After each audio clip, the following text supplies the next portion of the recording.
This was once a thriving Andean forest, a place where ancient local plants stood tall, where wildlife flourished, where clean air filled the valley.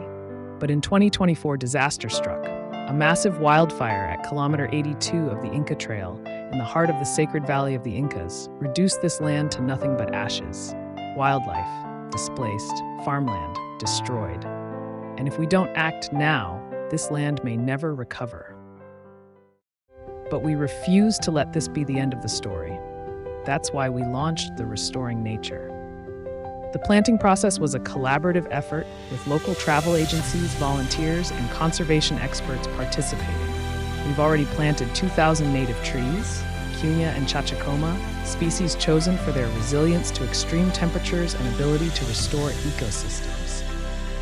But this is just the beginning.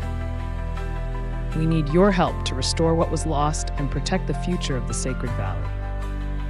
Years from now, when this land is green again, when the air is pure, when wildlife thrives once more, you will know you played a part in making it happen. But only if you act now.